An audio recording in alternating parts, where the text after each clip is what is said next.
Un poco de Gerardo antes de iniciar esta clase. Gerardo Amarilla es diputado nacional de Uruguay.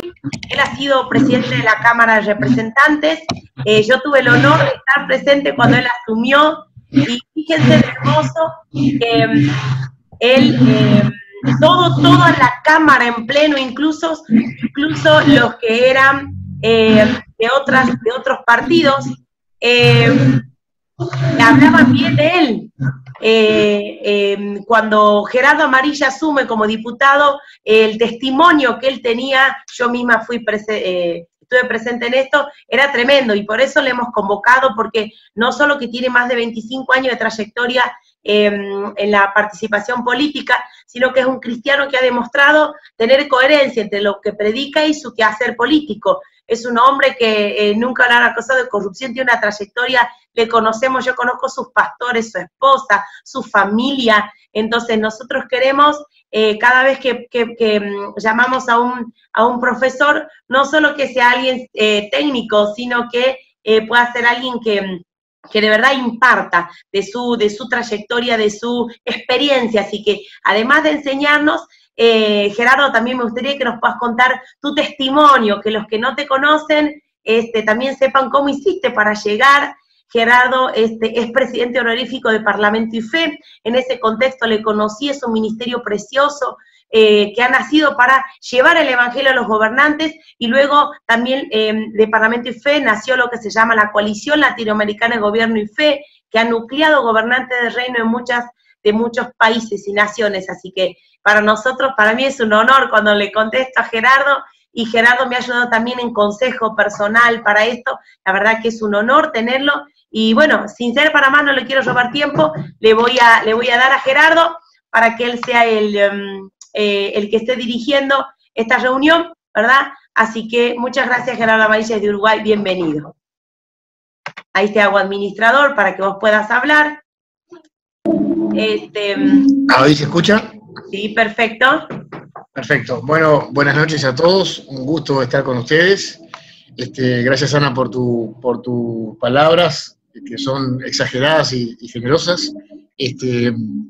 Primero, darle gracias a Dios por estar aquí con esta posibilidad de compartir con ustedes un poco las experiencias y lo que el Señor nos ha permitido vivir en su gracia, ¿no? Yo tengo, para empezar, una presentación, como decía Ana, que voy a intentar ver si la podemos compartir. Creo que es ahí. ¿Ahí se está viendo o no? Supongo que sí. Que la idea es, el desafío de los cristianos para gobernar una nación es para hablar un poco también, más allá de lo que es la agenda valórica, ¿no? Cuando uno habla de evangélicos, y tenemos ahora la situación que se dio en Brasil, la semana pasada, con la participación de muchos evangélicos en política, hay como ciertos temas que se nos están poniendo como subtítulos. Los evangélicos generalmente, son gente fundamentalista, son gente poco preparada, son gente que solamente habla del aborto y de la agenda LGTB, y yo creo que tenemos un gran desafío. Como cristianos tenemos un gran desafío de poder cambiar de alguna manera esos subtítulos que estamos teniendo como evangélicos y poder marcar la diferencia. Entonces la idea es cómo, a partir del Evangelio, a partir de la palabra de Dios, transformar una cultura para bendecir a las futuras generaciones, a las próximas generaciones, ¿no? Un poco esa es la idea. Les comento, como decía Ana, voy a tratar de ser lo más breve posible con mi testimonio. Yo nací en un lugar muy pequeño de Canelones, de un departamento que está muy próximo a Montevideo, en la estación Míguez. Era una estación de ferrocarril, unas 140, 150 casas más o menos, un pequeño poblado rural. Fui a la escuela allí, realmente tenía una vida muy, muy feliz. Mis padres se casaron, a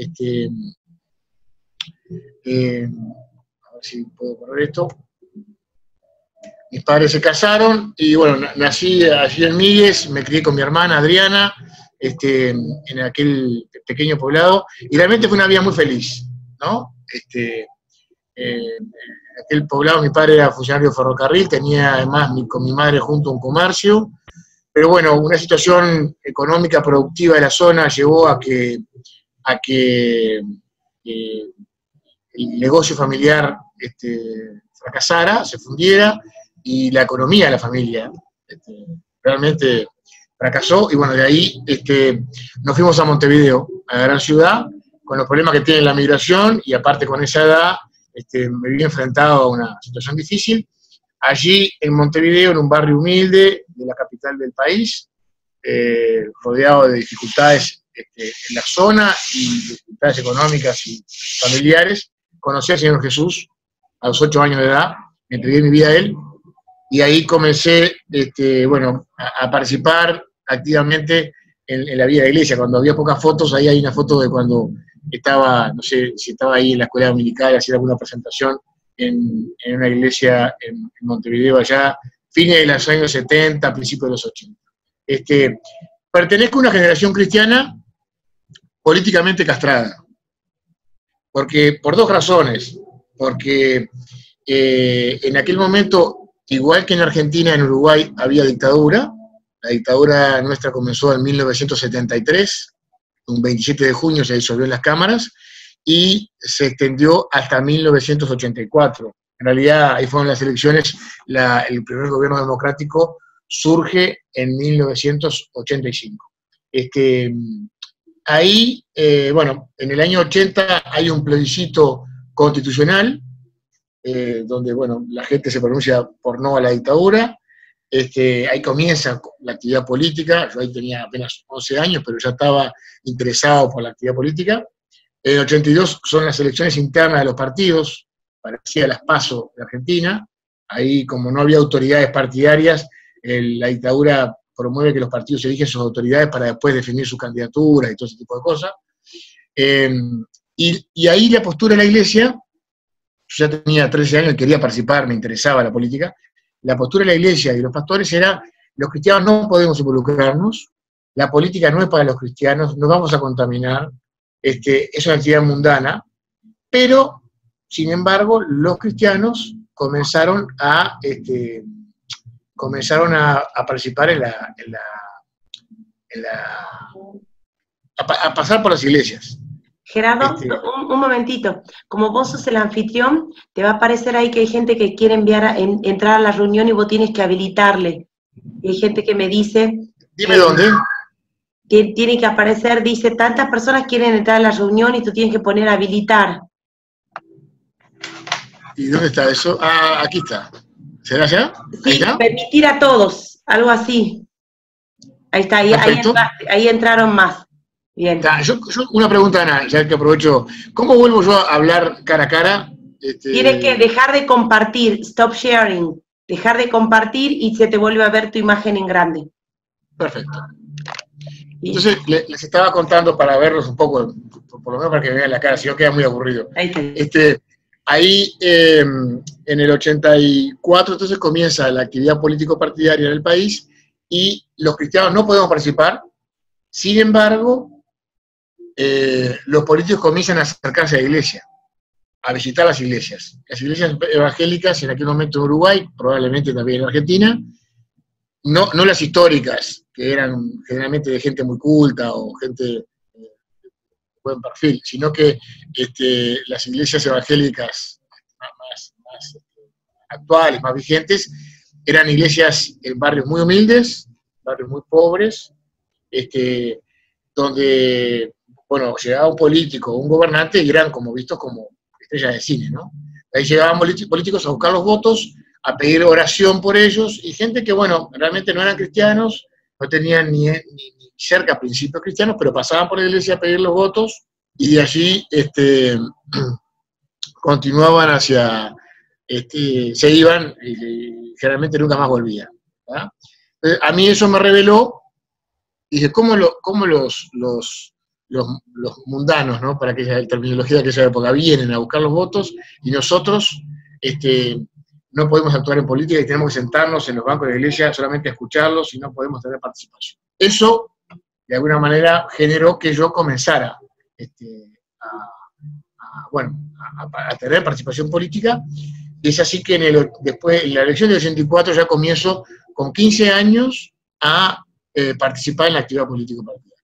En un comité de barrio, no sé cómo le llaman allá, un local barrial, comienzo la actividad político-partidaria desde muy joven. Pero en el entendido de que no debería digamos, una actividad política que debía ser en paralelo, ¿no? No tenía puntos de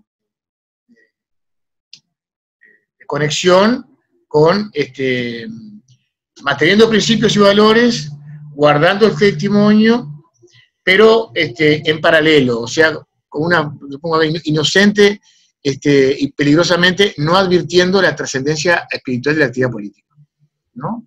Y la actividad de gobierno. Lo veía como que... Perdón, Gerardo, una vez más, ¿sabés qué? Para que yo pueda ir habilitando, muchos están entrando tarde, y no sé por qué se pone que yo tengo que habilitarles el ingreso. ¿Sí? ¿Te aparece ahí de habilitar el ingreso?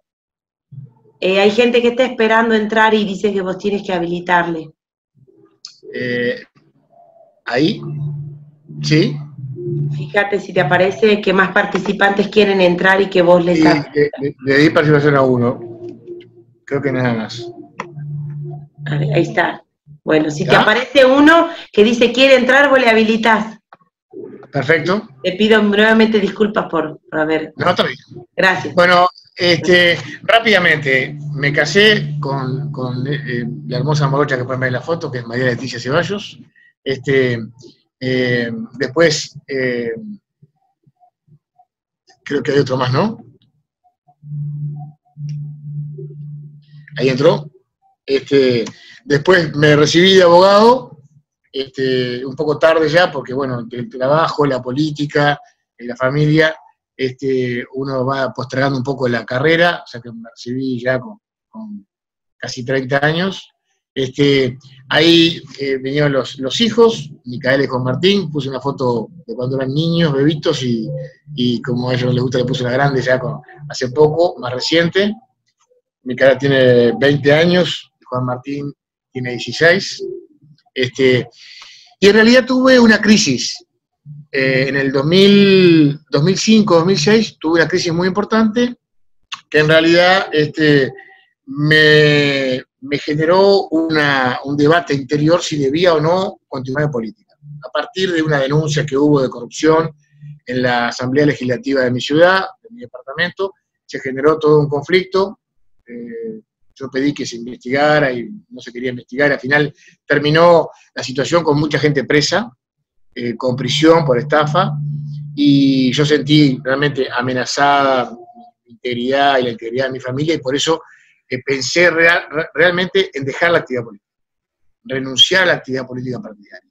Esto no es para mí, yo puedo servir al Señor en otros ámbitos. En realidad tenían razón los pastores de los 80 de que esto es una actividad sucia, contaminada, que nos puede afectar de una u otra manera, no es para los cristianos. Y el Señor ahí me habló muy claramente. Ahí me dio la oportunidad de ir a Washington, a un curso, en este instituto, que es el Leadership Institute, que es un curso para preparar gente o cristianos para la actividad política. Ahí entendí, en el correr de una semana, entendí dos o tres cosas muy importantes. Que todo tiene un trasfondo espiritual, que la actividad política tiene sentido si la hacemos para el Señor, y que tiene resultados si trabajando nosotros le dejamos actuar al Señor y confiamos en Él, ¿no? Era como que, y bueno, y en virtud de eso, yo me vengo, creo que te están pidiendo más ingreso, en virtud de eso, yo me vengo a Uruguay, comienza una campaña política muy intensa en el año 2008-2009, y ahí comienza una campaña muy intensa y yo les cuento que era muy difícil para mí acceder a la Cámara de Diputados y a la banca de diputados por el país. Les comento esto, yo no era de Rivera. Yo me casé y me vine para acá al poquito tiempo, cuando yo fui candidato a diputado, hacía 10 años que estaba en Rivera, viviendo. No tenía familia, no tenía amigos, vine y ahí comencé a hacer amigos y familia. Después tuve el incidente ese con la Junta, y donde muchos de mis amigos se transformaron abiertamente en enemigos, y yo decía, bueno, en realidad, ¿cómo voy a ser diputado en este lugar, compitiendo con gente con mucho dinero, con muchos recursos, con mucha familia de trayectoria, con mucho apellido? Era muy difícil, esas cosas imposibles para uno, ¿no? Naturalmente imposible. Sin embargo, el señor tenía preparado, y bueno, hicimos una campaña muy linda, muy sui generis, sin mucho dinero, sin muchos recursos, pero con recursos que me daba el señor, y con oportunidades que me daba el señor en temas que eran a veces muy puntuales, pero que generaban un debate público, y como lo que le pasó a Fabricio con el tema de la resolución de la Corte Interamericana, ¿no? Cuando el señor quiere, saca un tema que a vos te pone en el candelero y hace que todo el mundo hable de ti, ¿no? Y eso fue lo que pasó. Entonces, en la elección esa fue una anécdota que muy interesante. Las encuestas me daban todas perdedor. No había ninguna encuesta que me daba ganando. Encuestas que se hacían aquí en Rivera y que se trasladaban a nivel nacional, en medios de comunicación, me daban perdiendo lejos la elección. Sin embargo, yo confiando en el señor, 40 días antes, comenzamos una campaña de oración muy intensa, porque tuve ataques muy intensos, no fue porque quisiera y planificara, sino porque ante la adversidad uno se preparaba. El señor permitió que hiciéramos una campaña muy linda, y el día de la elección, les comento que llegué al comité central en la tardecita, y dos cosas que me impactaron fue que mi madre estaba ahí, que había venido de Montevideo viajando 500 kilómetros especialmente para verme, y cuando le pregunté qué hacía ahí, me dijo que vine aquí para festejar, cosa que me asombró porque realmente no tenía previsto, digamos, una visión tan positiva o tan optimista.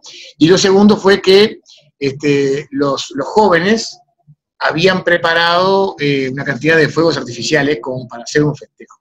Y yo estaba con terror de que se comenzara a festejar sin resultados o que pasáramos un papelón. Tenía terror. A las 9 de la noche más o menos, yo les había prohibido tirar fuegos artificiales, pero a las 9 de la noche se encendieron los primeros fuegos artificiales en mi comité central, lo que generó que toda la prensa de la ciudad, una ciudad chica, 100.000 habitantes, todo el mundo enseguida identificó que era el comité nuestro, y se vinieron todos los medios de prensa a mi comité.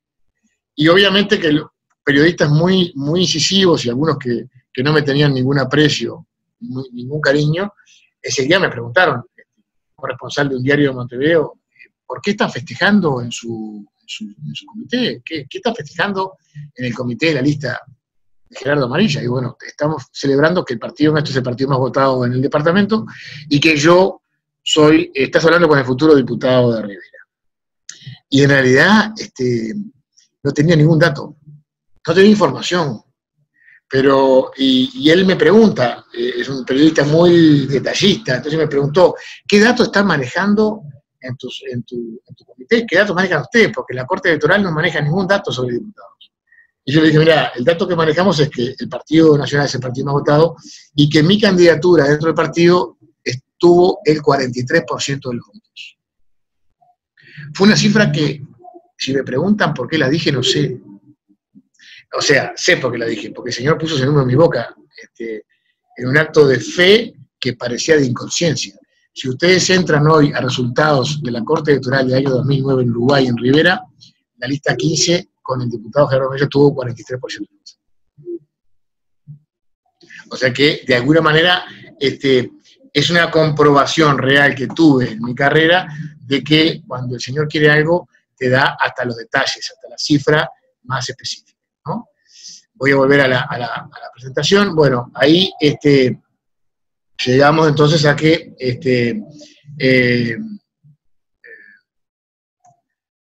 el 15 de febrero del 2010, en la Cámara de Representantes de Uruguay, asume el primer diputado cristiano evangélico en la historia del Uruguay. En un país, además, esto da para otra charla, otra conferencia, para el año que viene, un país muy laico, un país que acá no hay laicidad, acá hay laicismo. lo que decía Ana de la presidencia de la Cámara, y después en todo caso lo comento, lo que decía Ana es que el debate que se dio en la Cámara de Diputados, donde por 4 o 5 horas los diputados hablaron, más que hablar de mí, de mi currículum, de mi familia, de mi trayectoria, hablaron de la fe, y hablaron del Señor, y hablaron de Dios, del papel de Dios en la historia, porque en realidad algunas declaraciones mías abonaron de que se terminara hablando de eso para su gloria y para su honra, ¿no? ¿Para qué? ¿Para qué voy a la Cámara de Diputados? Porque realmente decimos, yo quiero ir a un cargo, queremos ser candidatos a algo, pero ¿qué vamos a hacer en ese lugar? Primero, a veces los cristianos nos entusiasmamos con un cargo, con un sillón, con un despacho, con el título, con poder dar tarjetas personales, con un sello oficial, o tenemos claro cuál va a ser la misión ahí adentro. Tenemos claro, por ejemplo, en un cargo legislativo, qué proyecto vamos a presentar, qué trabajo vamos a hacer, qué comisión vamos a agarrar, qué temas vamos a reclamar de la sociedad, de la injusticia que hay a nuestro alrededor, no solamente en el tema vida, familia, no, de temas que a lo mejor tienen que ver con la vida de la familia, pero que el otro día razonaba con unos amigos, hablando de una situación de un país latinoamericano, ¿no? Específico, interesante, que decía, bueno, en realidad, cuando tú pensás en la familia, siempre pensamos en lo mismo los cristianos, ¿no? El matrimonio igualitario, las cosas que pueden afectar cómo se pueden favorecer o no los divorcios, ¿no? Y en realidad, cuando hablamos, por ejemplo, de transporte público, de mejorar el sistema de transporte público, de reducir el tiempo que los latinoamericanos estamos en los autobuses, en el metro, en el tren, ¿no estamos hablando también de la familia? Si tenemos a personas que van a trabajar, madres o padres, que están 1 hora y media a veces para ir a su trabajo y 1 hora y media para volver, o sea que 6 horas de su vida la pasan arriba de un colectivo o de un tren. O sea que son 6 horas de su vida que están lejos de su familia por culpa del pésimo estado del sistema de transporte público. ¿Es un atenta contra la familia?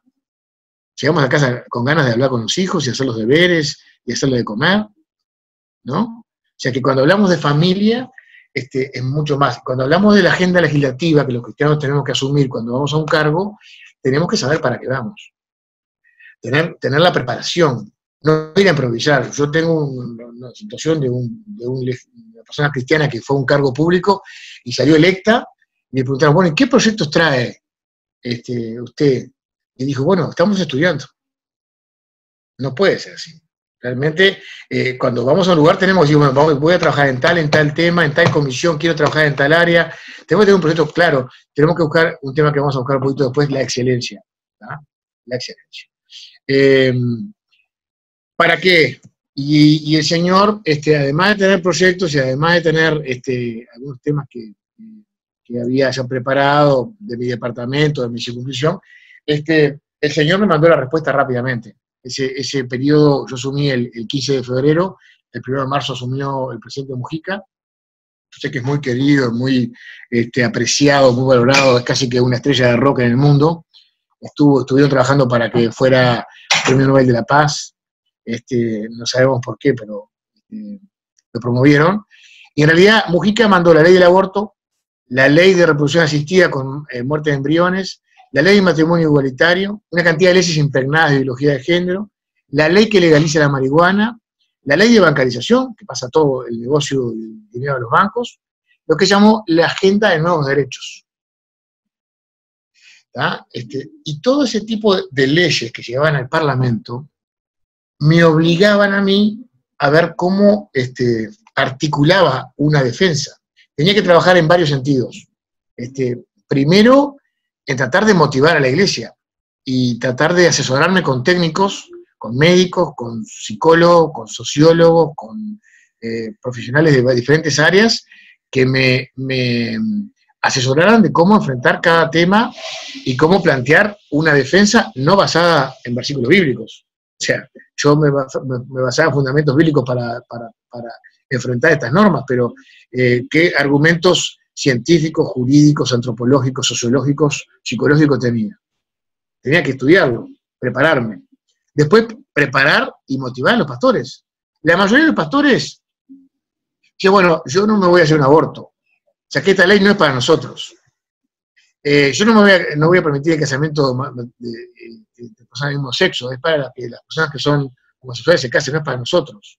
Yo no voy a fumar marihuana, o sea, son leyes que no nos afectan como cristianos, ni como iglesia, claro, pero tenían todo un trasfondo, no solamente, no era para solamente otorgarle derechos a las personas que querían ejercer esos derechos, sino que era para promover esas prácticas, para transformar la cultura, para llegar a los centros educativos con todos sus temas, y además para también coartarnos la posibilidad de cuestionar lo que estaba legalmente establecido. Porque si hablamos en contra del aborto, si hablamos en contra del matrimonio igualitario, si hablamos en contra del consumo de marihuana, estamos hablando en contra de los derechos de las personas, entonces podemos ser de alguna manera vulnerados o cuestionados en nuestro ejercicio de la libertad de expresión o libertad de creencia. ¿Se dan cuenta? Tema que realmente, bueno, me obligó a estudiar mucho. Y la pregunta era, cuando los fundamentos de la ley y del orden se desmoronan, ¿qué podrá ser el justo? Dice Salmo, ¿no? Y ahí el tema era motivar. Y realmente, les confieso que en los primeros tiempos fue difícil motivar a la iglesia. No era fácil. Era una campaña que realmente costaba mucho poder motivar a los pastores, poder motivar a la iglesia a movilizarse, poder motivar a que entendieran esto. Y bueno, también parte de una situación personal, les cuento que descuidé alguna cosa que después vamos a hablar un poquito, que es el tema de la cobertura en oración.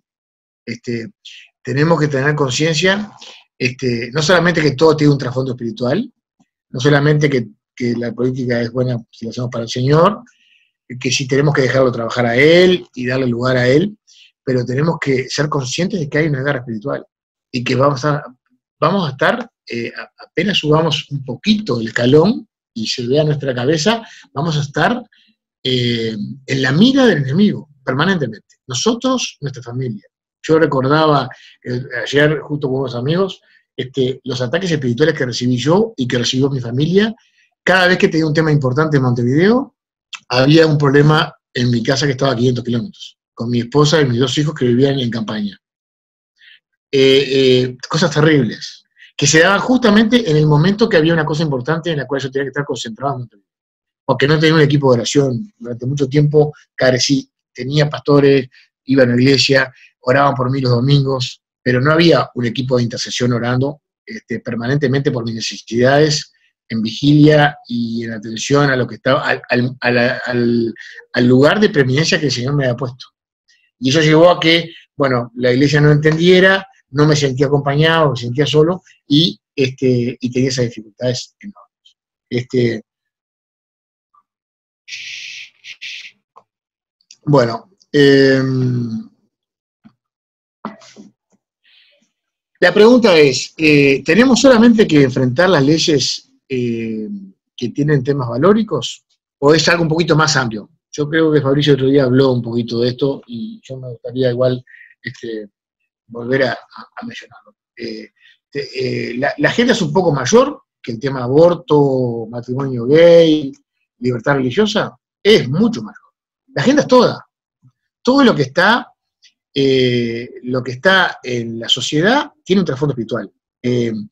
No hay libro más político que la Biblia. Nosotros leemos la Biblia desde el Génesis hasta los Proverbios, por lo menos. Y en realidad a todos le buscamos un trasfondo espiritual, personal, de nuestra vida cotidiana, de nuestra vida espiritual. Pero en realidad la mayoría del texto son situaciones de política y de gobierno, que después nosotros las espiritualizamos y las transmitimos a nuestra vida espiritual. Pero desde Abraham, y después pasando por lo que es el periplo del pueblo de Israel y la situación de los que han estado en eminencia, tanto en algunos gobiernos o regímenes ajenos como el egipcio o Babilonia o los asirios, pero también el Estado de Israel, el Reino de Israel, cómo se fueron cómo fue Moisés generando la legislación por un lado y la administración del gobierno por otro, del gobierno civil y del gobierno espiritual a través de los sacerdotes, en cuestiones totalmente, en esferas totalmente diferentes. Nosotros hablamos de la democracia y seguramente ustedes, tanto como nosotros, nos dan la democracia ateniense como el ejemplo primero en la historia de representación, el gobierno del pueblo, de ahí viene todo, de ahí se origina todo. Pero eso fue en el año 500 a.C., entre el 500 y el 460 o 70 a.C. 1500 años antes de Cristo, Moisés estaba diciéndole al pueblo que eligieran entre las decenas y las centenas a representantes para jugar. La democracia representativa de un gobierno ascendente nacía 1000 años antes de Atenas, en el Sinaí. Entonces, pero ¿Dios tiene un plan para las naciones? Tiene. Cuando en Génesis le plantea Dios a Abraham que se fuera de su tierra, de su parentela, y de la casa de su padre, a la tierra que te mostraré, haré de ti una gran nación. No dice una gran familia, no dice una gran corporación, no dice una gran etnia, una gran nación, y te bendeciré. Dice, y bendiciré a los que te bendijeren y maldiciré a los que te maldijeren, pero, y serán en ti bendecidas todas las familias o naciones de la tierra. El término que usa ahí es sinónimo de familia y de nación, y de tribu, en realidad. Se puede utilizar en las tres mizpahs, en las tres acepciones. ¿Ah? Entonces, hay un plan de Dios para las naciones. Las naciones pueden ser, son maldecidas o son bendecidas, ¿no? El mal, la pobreza, la corrupción, la injusticia, la esclavitud, la guerra, afectan a todas las naciones, en principio, en primer lugar a las nuestras, ¿tá? Y hay un plan de Dios para sanar y bendecir a las naciones. Yo pensaba una cosa, en el Apocalipsis, cuando habla de cómo nos presentaremos ante el Cordero y ante el trono, no vamos a estar por familias, no van a estar los Baloy, los Amarillas, los Gutiérrez, los Rodríguez. No vamos a estar los pentecostales, los bautistas, los apostólicos, no vamos a estar ¿cómo vamos a estar ordenados? Por naciones. Las naciones vendrán, ¿no? O sea que, ¿hay un plan para las naciones? Hay un plan. Hay un plan de Dios para sanar y bendecir a las naciones. Hay más de 2000 referencias en la Biblia al término nación. La gracia de Dios puede permear a la cultura de una nación y bendecirla a través de eso, en realidad a través del derecho, a través del gobierno y a través de la educación. ¿Y quién va a permear esa cultura y va a producir los cambios a la nación y va a transformar a la nación? En realidad, ¿lo van a hacer los ángeles? No. ¿Va a enviar ángeles al gobierno? No. Nos va a enviar a nosotros. Nos va a enviar a nosotros como misioneros. Lo que pasa que, bueno, por un lado, nos hemos atrasado, en realidad nos atrasamos muchísimo.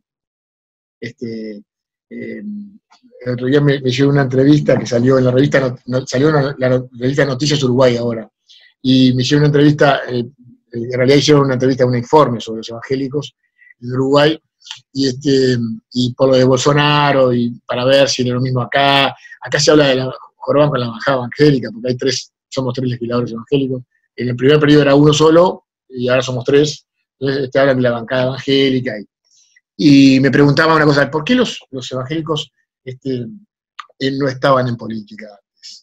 O no se mostraban en política. Bueno, primero porque éramos menos, pero aparte porque lo teníamos vedado, era una cuestión prohibida. Los misioneros, de alguna manera, tenían prohibido los misioneros norteamericanos actuar en política, y eso llevaba a que muchas iglesias no tuvieran, los misioneros trasladaban esa prohibición a los miembros, y otra la visión de mis pastores que decían, bueno, no es para nosotros, es una actividad mundana, una suerte de pietismo, realmente tenemos que, de alguna manera, aislarnos de lo mundano y dedicarnos solamente a lo celestial, ¿no? Y solamente pensar en la vida espiritual y el arrebatamiento de la iglesia, y que pronto nos vamos rápido, no estudiemos, no actuemos en cosas de este mundo, ni siquiera hagamos planes a largo plazo porque nos vamos rápido. y bueno, llegamos tarde, pero el tema es, por un lado llegamos tarde y ahora estamos apresurados. Entonces tenemos un problema doble. Nos perdimos mucho tiempo, pero ahora estamos como demasiado apresurados y queremos entrar de cualquier manera. Y no es así, no es de cualquier manera. Creo que tenemos que prepararnos para entrar, ¿no? En el libro que transforma naciones, que es un libro de Loren Cunningham, yo después al final de la charla les voy a dejar un ratito y se los voy a mandar, creo, el tema de la presentación, que va a estar toda la bibliografía. Yo creo que es muy importante leer. La sabiduría sigue estando en los libros.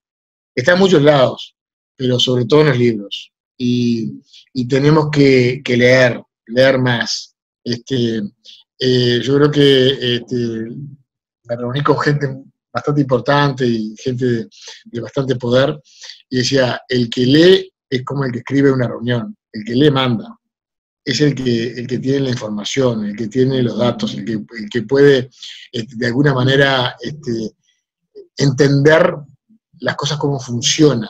Entonces, el libro que transforma naciones, que es de este autor Loren Cunningham, habla de la historia de John Wesley. En definitiva, él analiza la historia de John Wesley y su percepción, que no bastaba con salvar el alma, sino que había que transformar el cuerpo, las mentes y sobre todo lo que nos rodea.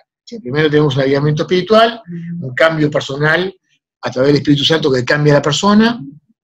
Luego, en segundo lugar, tenemos el ordenar nuestra vida, nuestra conducta, que es un proceso, la renovación del entendimiento que dice Pablo. Vamos de alguna forma transformando nuestra mente, el Espíritu Santo nos va convenciendo de pecado, nos vamos dando cuenta de lo que tenemos que hacer y lo que no. Y lo tercero, que es muy importante, que es transformar el entorno. Cuando dejamos de mirarnos el ombligo, y que Dios termina con la obra, o termina, nunca termina, pero digo, avanza mucho en la obra de nuestras vidas, empezamos a reflejar eso al entorno. Y esto es lo que decía Wesley, transformamos el entorno. Y él, realmente planteaba la evangelización no solamente con el mensaje de salvación, sino que con un dispensario médico, donde daba medicina gratis a los pobres, con una librería para poder también ayudar con la cultura a la gente que no tenía acceso, una escuela gratuita, un albergue para viudas, y después, incluía dentro de su evangelio, incluía luchar contra la esclavitud, luchar por la libertad civil y religiosa, contra la explotación de los pobres, por los derechos y seguridad de los trabajadores. Los primeros sindicalistas de Reino Unido fueron metodistas. La emancipación de la mujer y otras causas más. O sea que de alguna manera Wesley tenía un evangelio integral que permeara a toda la sociedad, a toda la actividad de la sociedad, ¿no? ¿Y cuántos metodistas eran? No, porque, eran muchos, ¿no? Eran muchos metodistas, era una cantidad muy importante. Permearon la sociedad y transformaron la sociedad porque eran tantos que, apenas eran 100.000 metodistas en Inglaterra, que tenía 8 millones de habitantes, o sea que eran apenas un poco más del 1%, y transformaron una sociedad, transformaron un Estado, y transformaron, impactaron el mundo. Fue impresionante lo que hicieron. Decía Wesley, a reformar la nación, concretamente la iglesia, él dice que había que transformar la iglesia para después extender la santidad bíblica por todo el territorio. La integridad del evangelio, entonces, salvar el alma, renovar el entendimiento y cambiar el entorno. El legado de un hombre centrado en la palabra de Dios, centrado en Cristo, en la vida de Cristo, puede dejar, por ejemplo, figuras como William Wilberforce, que es parte de ese movimiento, es fruto de toda esa renovación espiritual, de todo ese avivamiento. El parlamentario inglés, que para mí es un ejemplo personal, que de alguna manera, con su ejemplo de vida, por ejemplo, logró muchísimas cosas, pero creo que lo más significativo, lo más recordado, la abolición de la trata de esclavos primero y la abolición de la esclavitud. En el Imperio Británico y luego en el mundo. Además de muchas cosas, ¿no? Transformó la Inglaterra de borrachos, piratas y bribones del siglo XVIII en la Inglaterra de las virtudes victorianas del siglo XIX. ¿No?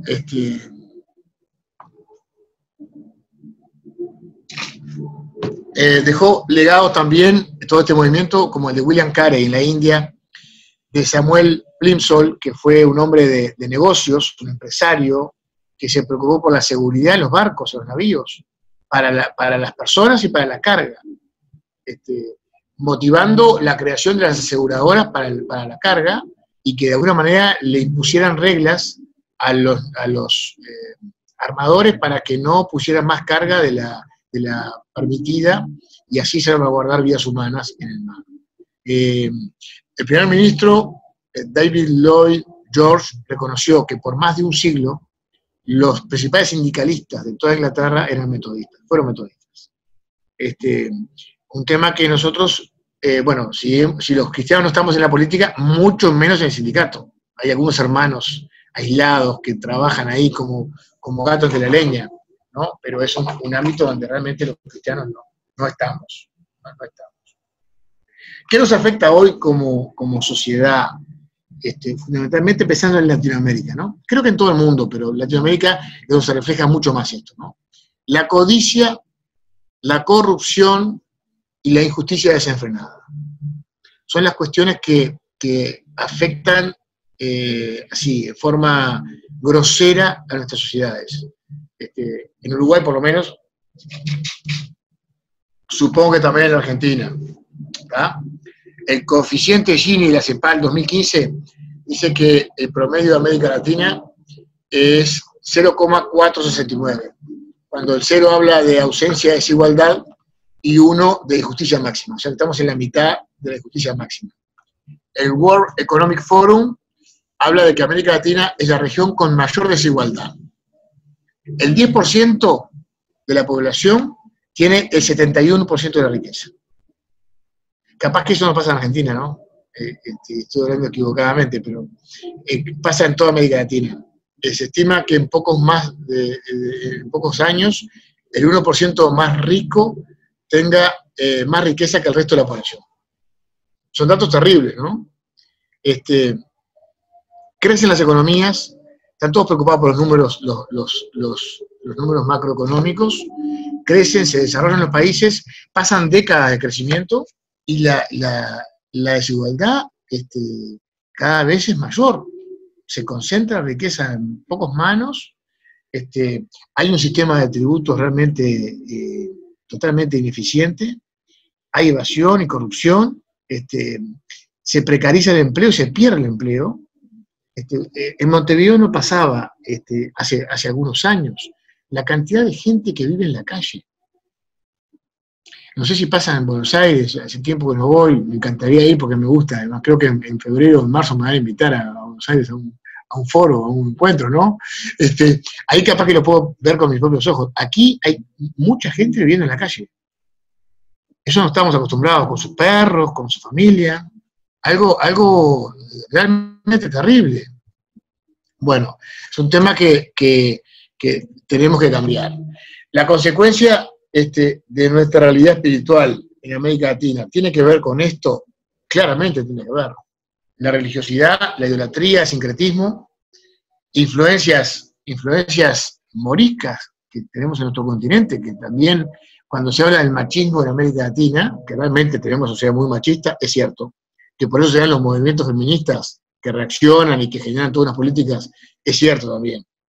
Pero esas influencias machistas vienen también de un origen árabe que tenemos en América Latina, en la sangre, por la presencia mora, que está desde España vino esa presencia y esa cultura, y se ha instalado acá, en otras sociedades no se da ese machismo. Por algo el término machismo es un término, no sé cómo se llama cuando se habla de anglicismo, del inglés al español, no sé cómo se dice del español al inglés, españolismo, digamos, no sé, se utiliza en otros idiomas la palabra machismo, porque viene de la concepción latina.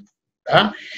Un humanismo francés instalado, esa mentira que nos hicieron creer, de que primero que es el hombre el que resuelve sus problemas. Hay una frase muy famosa acá en Uruguay: nada podemos esperar sino de nosotros mismos. Una visión totalmente homocéntrica, donde es terrible, y que además eso, las ideas de la Revolución Francesa, que fue un gran fracaso. Si ustedes ven la Revolución Inglesa y la francesa, y la analizan en un paralelo, la inglesa tuvo un éxito hasta hoy, en un sistema con estabilidad, con representación popular, con respeto de los derechos, de la ley, y la francesa fue un gran fracaso. En pocos años estaba Napoleón. En pocos años había una crisis política, bueno, además de lo que fueron la guillotina y lo que fue el corte de cabeza y la vulneración de derechos y la vulneración de justicia y de libertades y de gente que pasaba por la guillotina sin importar si era culpable o no era culpable, o era simplemente del anterior régimen o no. Fue terrible, el terror del jacobinismo, pero después 100 años de emperadores y de dictadores, ¿no? Lo que fue también una experiencia traumática, pero acá lo vemos como la gran influencia y el gran modelo, ¿no? ¿Estamos frente a un cambio en América Latina? Hay un avivamiento y una conversión de pueblo, esto lo vemos en otros países. Hay un proceso de renovación de las mentes que lleva a la transformación de la cultura personal de los miembros de las iglesias. Ayer hubo una marcha por el 31 de octubre acá en Uruguay. Yo nunca había visto por el centro de Montevideo 3.000, no sé, personas, 4 o 5 cuadras de gente caminando con carteles, victoriando el nombre de Jesús en la calle. Se habla de que en Uruguay, el país más ateo del continente, tenemos entre 9 y el 15% de evangélicos. Para nosotros es un número impresionante. Bueno, tenemos que tener también señales de transformación en el entorno, así como decía Wesley, hay un avivamiento y una transformación de la persona, de la renovación de su vida y su conducta. Tenemos que también transformar el entorno, comenzar a transformar el entorno, y bueno, que la iglesia evangélica y los evangélicos comencemos a transformar la cultura, la economía, la situación de las familias, las comunicaciones y por supuesto de la política. Esto no ha pasado. Algún escritor decía hace pocos días: la iglesia evangélica en América Latina ha avanzado kilómetros, pero no ha logrado profundizar 1 centímetro. Se ha extendido en el territorio, pero no hay un cambio cultural todavía. No se advierte un cambio cultural. Y eso es un tema pendiente. ¿Ah? La contracara de la Trinidad del Mal, que hablábamos, ¿se acuerdan que hablábamos de la codicia, la corrupción y la justicia desenfrenada? La contracara es la integridad, la alta estima de la ley y la justicia, la generosidad y la misericordia. Eso es lo que es la contracara de la Trinidad del Mal, o sea, sería la Trinidad del Bien para la sociedad, ¿tá? Que tenemos que llevar a los cristianos. ¿Tá? El catecismo de Heidelberg jugó un papel decisivo en la transformación de la cultura holandesa. Y él hablaba, por ejemplo, a partir del mandamiento no hurtarás, de verdades bíblicas que iban un poquito más al tema de no robar. No solamente no robar, sino que tenemos que tener de cada mandamiento, buscar la integralidad del mandamiento en el impacto social, ¿no? Entonces, por ejemplo, no solamente no robar, no rapiñar, sino que también a veces nos apoderamos del bien de nuestro prójimo con apariencia de legal, ¿no? Se habla del peso falso en la Biblia, y se habla de la falsa estimación del tiempo dedicado al servicio, de la mala mercadería. A veces vendemos algo o hacemos un trabajo y sabemos que no está bien hecho. Yo soy abogado y trabajé como abogado muchos años, ¿tá? Y a veces uno cobra por un trabajo que sabe que no está bien hecho. ¿Está bien eso? ¿Eso no es robar también? O cuando salimos un poquito antes del trabajo y si no nos ven, si no está el jefe, o si podemos de alguna manera, bueno, hacer un poquito de cebo y entramos al Facebook y tenemos que estar trabajando 6 horas, pero en realidad trabajamos 3, porque entre que salimos a comer y vamos al baño, menos mal que no fumamos los cristianos, si no estaríamos todo el tiempo afuera fumando, ¿no? Es terrible. Entonces, ¿no estamos robándole el tiempo también al empleador? ¿Y qué dice Pablo con respecto al trabajo de los trabajadores y de los esclavos frente a sus amos? ¿Lo hacemos para ellos o lo hacemos para el Señor? La integralidad, ¿no? que tenemos que ver mucho más amplia las cosas. Hablando de la integralidad, una cosa muy importante, que capaz que después hacemos alguna referencia, pero el tema de las naciones, ¿no? Yo otro día miraba el tema de por qué los países ricos dedican un porcentaje de sus presupuestos a desarrollar a los países pobres. Lo llaman las agencias de cooperación. ¿Saben eso ustedes? No. Tema que se ha planteado.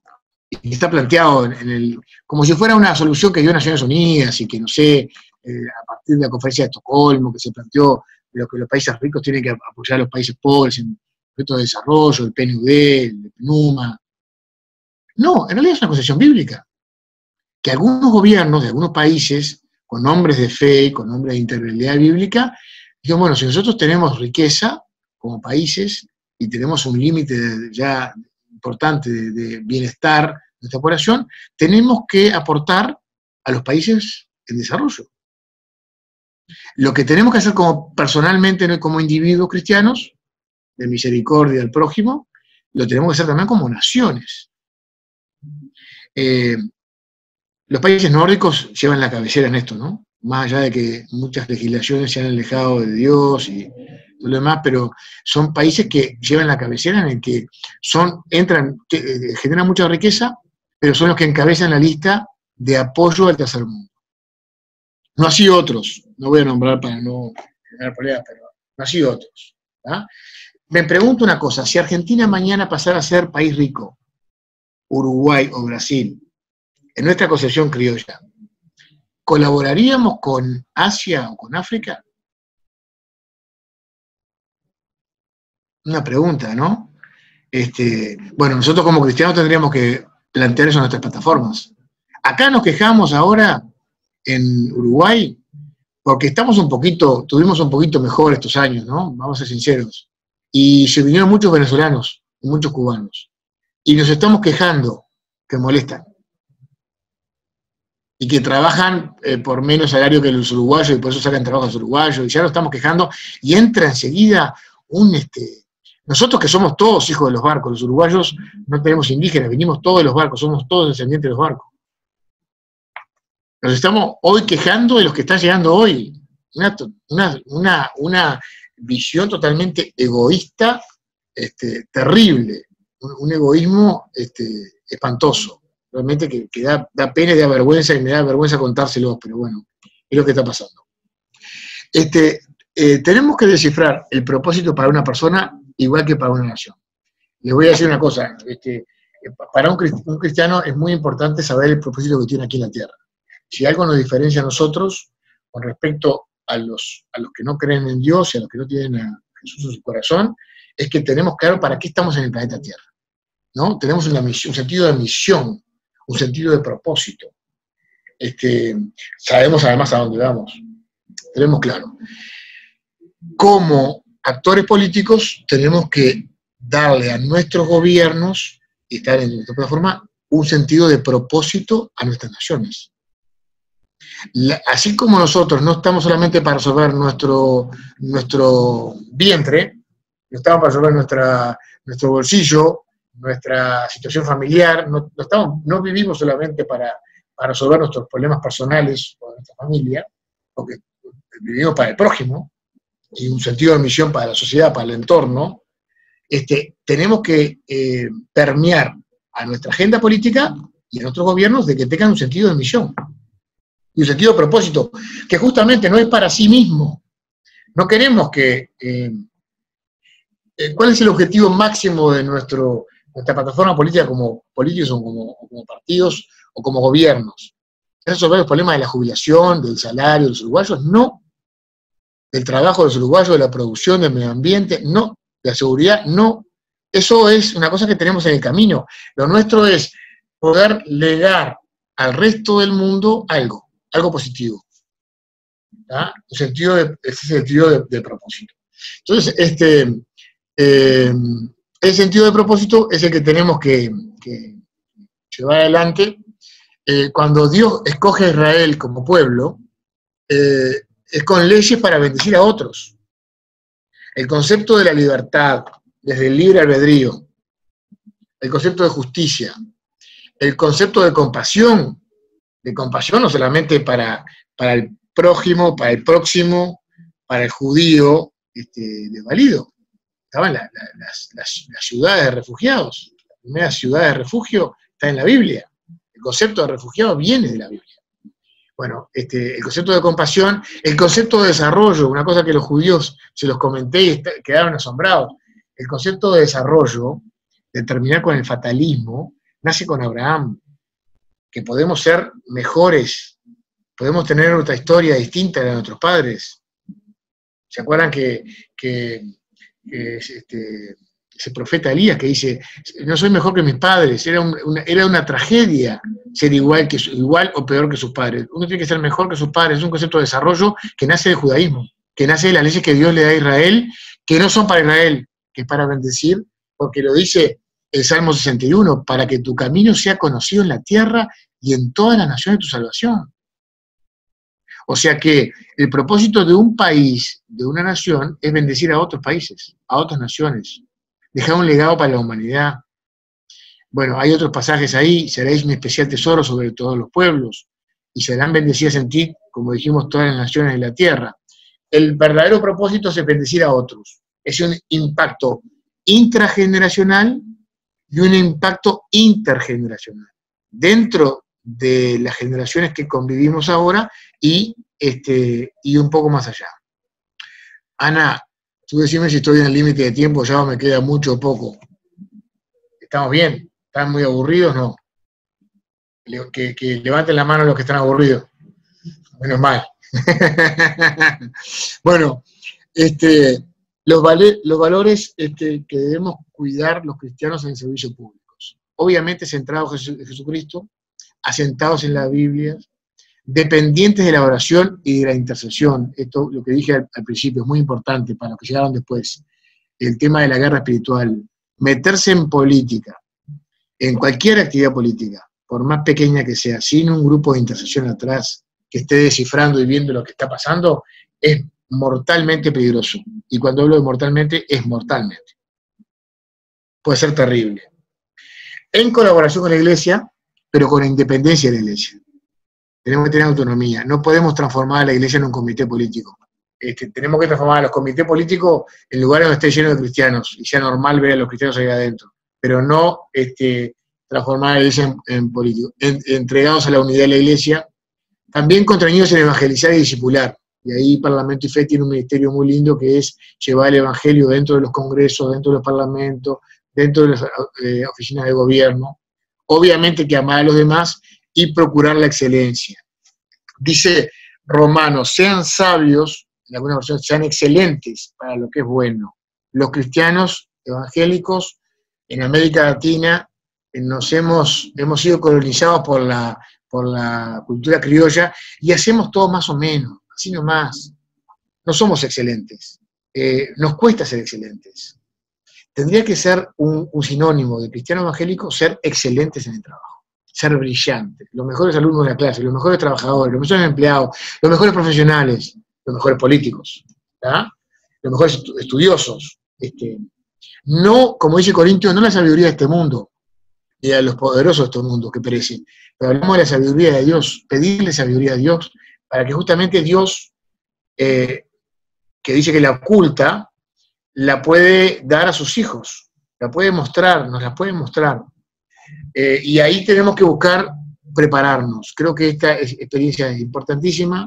Esto de Nacidos para Gobernar me parece un ministerio excelente, un programa de capacitación brillante que lo he recomendado también en Uruguay, y capaz que vamos a generar alguna instancia específica para uruguayos, para que puedan entrar y puedan sentirse no como advenedizos, dijera Pablo, sino como parte de un coloquio uruguayo, sino que también hay otras. Yo puse este centro de estudio que se está formando de parlamentarios cristianos que va también a formar y a capacitar no solamente a los parlamentarios, sino a los que aspiren a hacerlo, ¿no? Bueno, si estamos dispuestos, preparados, Dios nos da oportunidades. Yo voy a mostrar un video, pero al final lo voy a mostrar, de lo que fue un poco la ceremonia de la asunción como presidente de la Cámara de Diputados. Yo les conté que estuve 5 años, que luché contra las leyes, que trabajé, que intenté hacer pedagogía en la iglesia, que trabajé y bueno, tuve la responsabilidad de muchas veces ser la voz del evangélico en el Parlamento. Pasaron 5 años, fui reelecto diputado, no sin muchas guerras, no sin muchas batallas, no sin muchos ataques espirituales, con muchas dificultades, pero fui reelecto con más votos de lo que tuve la primera vez. Y no solamente fui reelecto, fui bendecido con 2 hermanos más que entraron a la Cámara, o sea que nos triplicamos en el Parlamento uruguayo, y además fui bendecido con ser electo presidente de la Cámara de Diputados, en lo que decía Ana Baloy, una ceremonia muy emotiva, el 1 de marzo del 2016, fui presidente hasta el 1 de marzo del 2017, realmente es una experiencia maravillosa que el Señor me permitió estar en un cargo de tan responsabilidad, para un cristiano evangélico, fue una maravilla que además era para dar testimonio. Todos esperaban el fundamentalismo, esperaban el evangelista fanatizado, que poco menos que iba a condenar a los parlamentarios, que iba a blandir la Biblia en las sesiones, se iba a recitar versículos y sin embargo no fue así. Cumplí la Constitución, cumplí la ley, cumplí el reglamento, traté de ser ecuánime, traté de ser justo en todas las decisiones que tomaba, fui reconocido por todos los parlamentarios. El 1 de marzo del 2017, cuando dejé mi cargo, fui reconocido que no violé la Constitución, que no intenté imponerles la religión, ni la Biblia, ni el evangelismo, sino que de alguna manera reflejé, tengo un muy buen recuerdo, tienen un buen recuerdo de mí los funcionarios, que hasta hoy me reconocen, son 400 funcionarios, que también para ellos era raro ver un evangélico en el Parlamento, escuchando música cristiana en la presencia de la Cámara, bueno, no escuchaba otras músicas, o sea que de alguna manera fue una experiencia muy interesante. Yo creo que ya nos queda poco. El político, eso es muy importante. Hombre, Otto von Bismarck, fue el unificador de Alemania. Un hombre luterano, cristiano, que unificó Alemania, fue el general, teólogo también, y fue el famoso autor de esta frase: el político piensa en la próxima elección, el estadista en la próxima generación.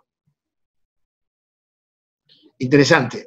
Este hombre unificó Alemania y dijo esta frase que creo que es muy interesante: cómo nosotros debemos ampliar la mira, en algún momento subir un escalón y pensar un poquito más adelante. Es un pensamiento de Abraham Kuyper, ¿no? Trabajamos, dice, a largo plazo, no apuntamos al triunfo aparente y momentáneo, sino que por el éxito definitivo de nuestra causa. La cuestión no es cuánta influencia ejerzamos en el presente, sino qué poder ejerceremos dentro de medio siglo. No cuán pocos militan hoy en nuestras filas, sino cuántos miembros de la nueva generación tomarán partida por nuestra causa. ¡Qué pensamiento! No pensaba en cuántos los iban a seguir enseguida, cuántos los iban a aplaudir al año siguiente, cuántos los iban a votar en la próxima elección.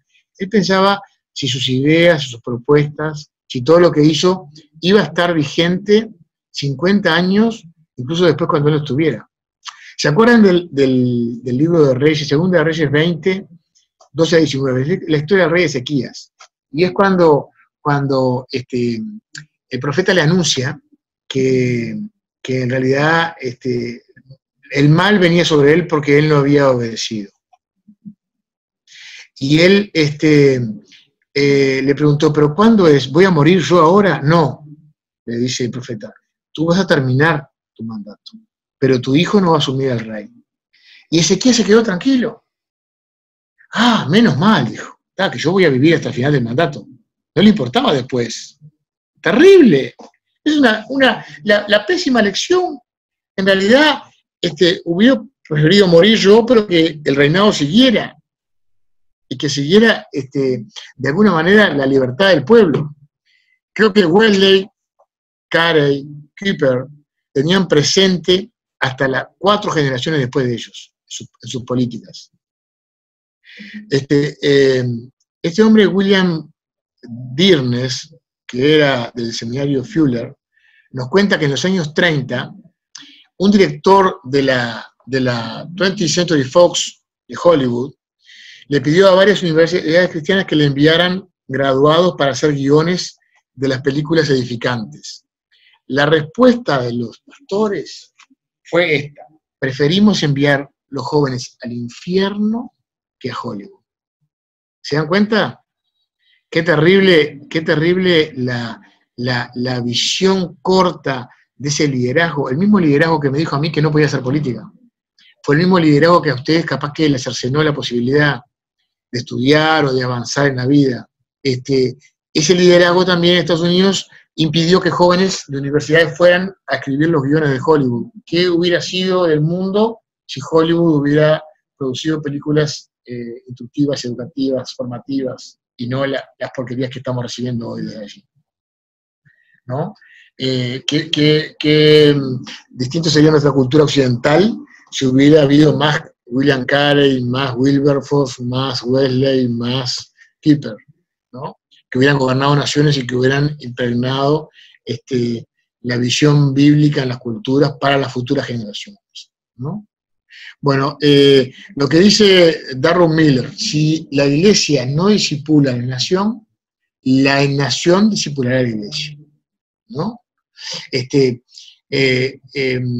Yo siempre cuento una cosa, ¿no? En el año 300 y poco después de Cristo, un autor romano del imperio estaba anotando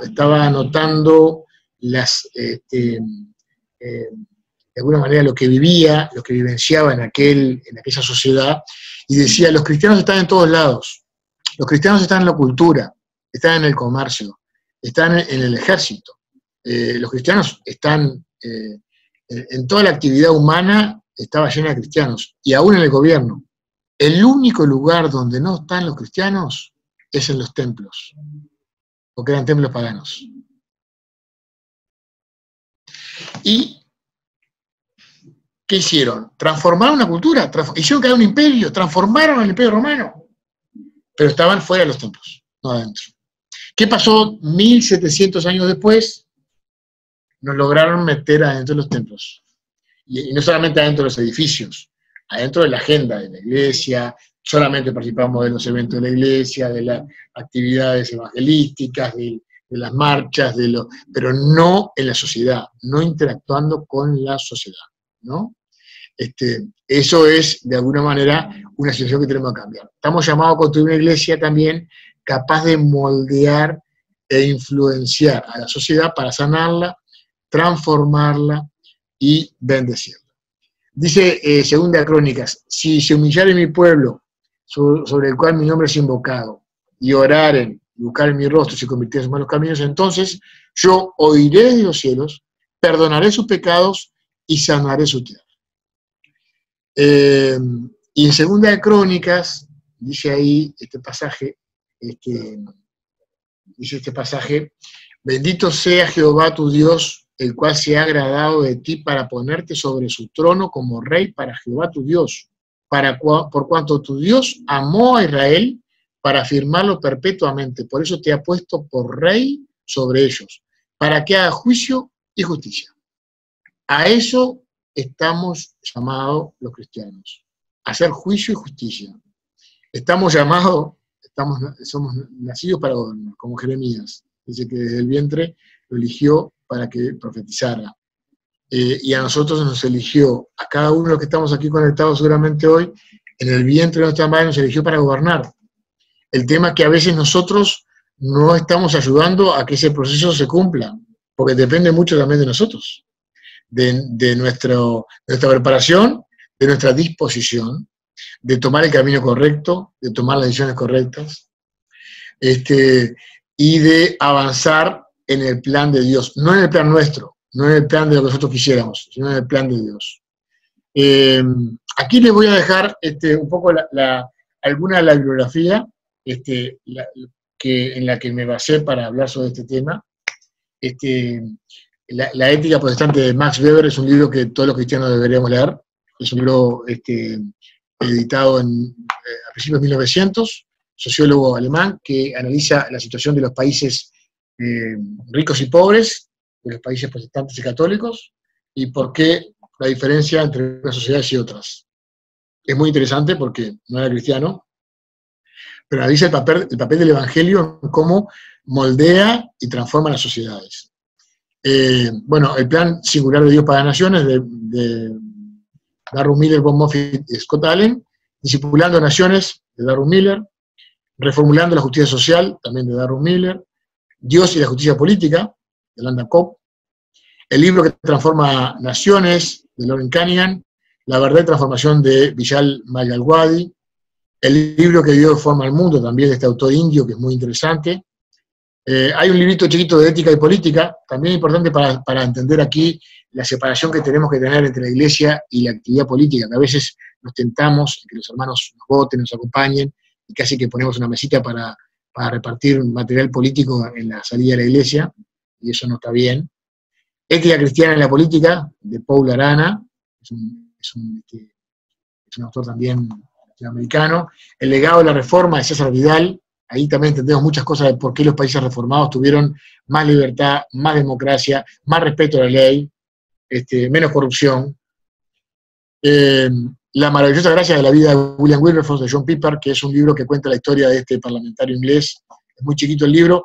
Y después está la película, también la pueden ver, que también se llama igual. ¿Por qué fracasan los países?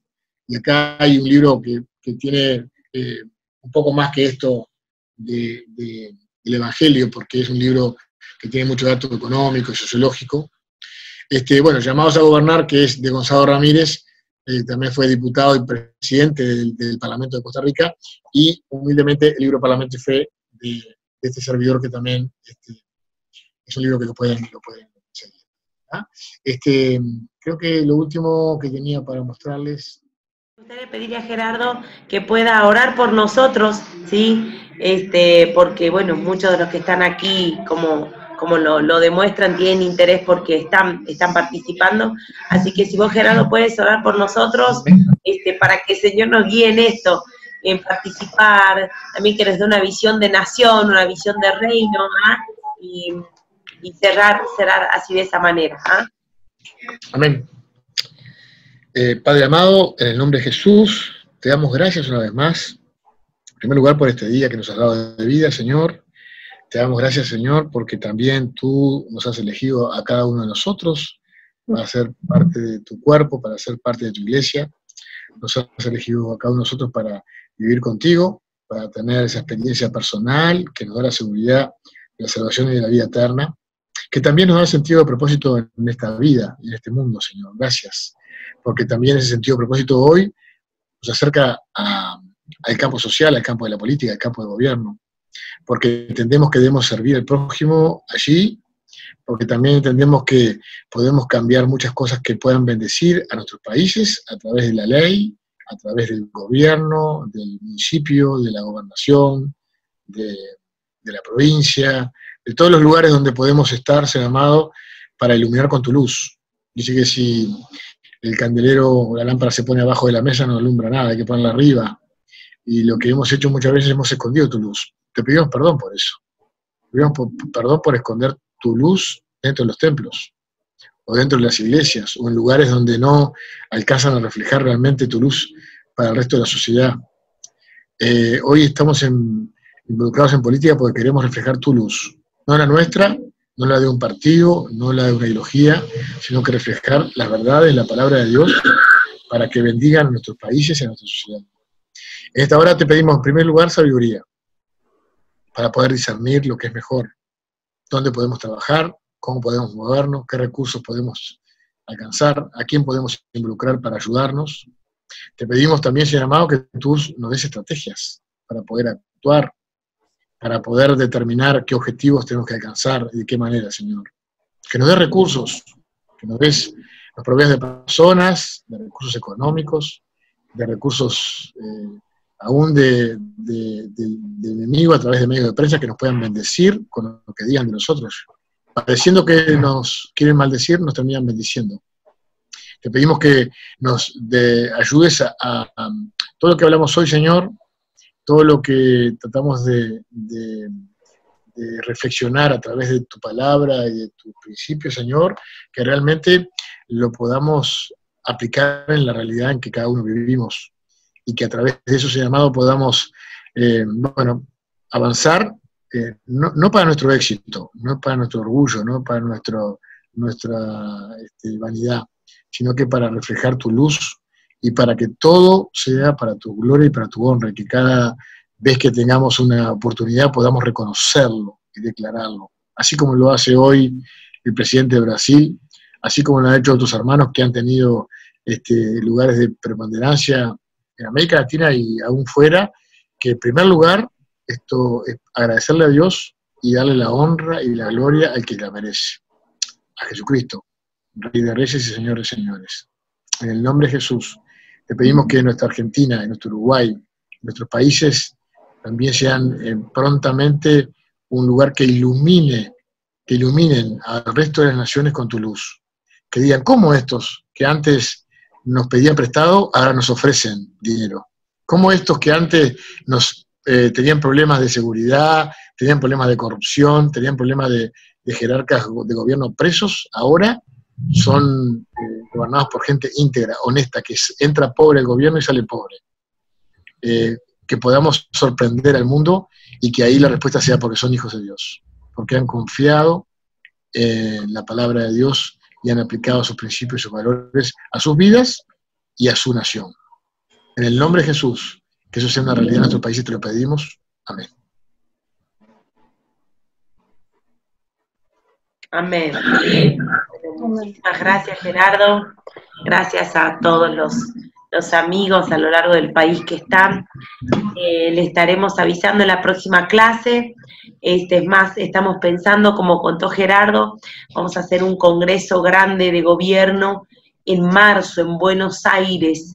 Elegimos Buenos Aires porque si fuese por mí lo hago en Tucumán, pero tiene que ser un lugar donde puedan ir, y como sabemos que va a ser un año de mucha gente cristiana participando en el gobierno, este es un lugar puntual, va a ser no como el de julio que fue un solo día, van a ser 2 días, los mejores gobiernos, por eso va a ir Gerardo, va a ir Fabricio, ya están confirmados, van a ir mucha gente preciosa de Dios para enseñarnos 2 días en marzo, así que bueno, les tiro hoy la primicia, no lo anuncié en ningún lado, pero para que ustedes ya lo vayan pensando, la fecha específica es 21 y 22 de marzo del 2019 en Buenos Aires, ya estamos gestionando hasta aún el lugar, es un jueves y un viernes para una conferencia de gobierno, bueno, con grandes expectativas. Así que les bendecimos, de todos modos ustedes ya saben, voy a grabar esta clase y luego les envío el link, así que para que también siga, así como Daniel lo hizo, de que le pudo mostrar a su equipo, si usted quiere mostrarle a otras personas de su equipo esta enseñanza que les ha sido de bendición, puedan multiplicar conocimiento. Te bendecimos, Gerardo, gracias por tu tiempo, por estas horas, contarnos novedades de cómo avanza Uruguay, y bueno, que pronto podamos escuchar buenas noticias también de Argentina. Dios te bendiga, gracias.